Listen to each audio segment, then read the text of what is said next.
अस्सलाम वालेकुम। SM news के साथ मैं हूं इश्तियाक अली। खबरों का सिलसिला बढ़ाते हुए खबर शामिल करते हैं भवाना से।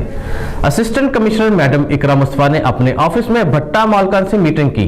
मीटिंग में भट्टों को जिग-जैग टेक्नोलॉजी पर मुंतकिल करने के मामलात पर बात हुई।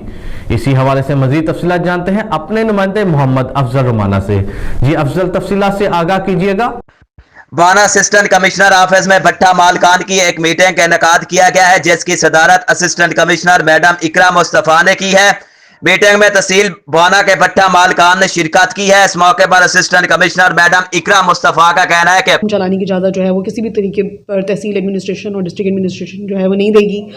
और बड़ा ही क्लियर किस्म का मैसेज हम लोगों ने जो है आज उनको डिसमिनेट किया है। और हमारी तहसील भवाना के अंदर तकरीबन 33 के करीब भट्टे हैं, जिसमें से 10 भट्टे जो हैं वो ज़िगज़ैग पे कन्वर्ट हो चुके हैं ऑलरेडी, और बाकी 10 ऐसे भट्टे हैं जिन पे काम जारी है। और बाकी उनको भी हमने कहा है कि वो जल्द से जल्द जो है वो उसको ज़िगज़ैग पे कन्वर्ट करें, और कोई भी भट्टा जो कि ओल्ड ट्रेडिशनल टेक्नोलॉजी पे होगा उसको चलने की इजाज़त किसी तौर पर नहीं दी जाएगी।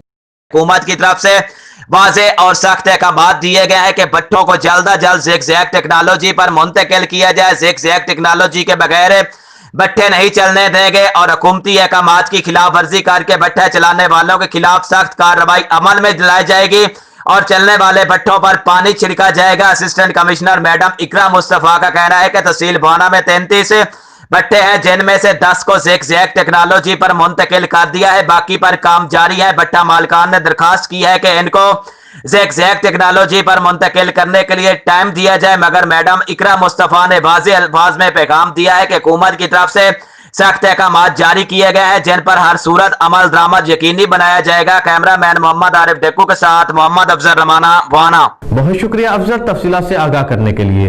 अब तक के लिए इतना ही। मजीद खबरों के लिए देखते रहिए एसएम न्यूज़।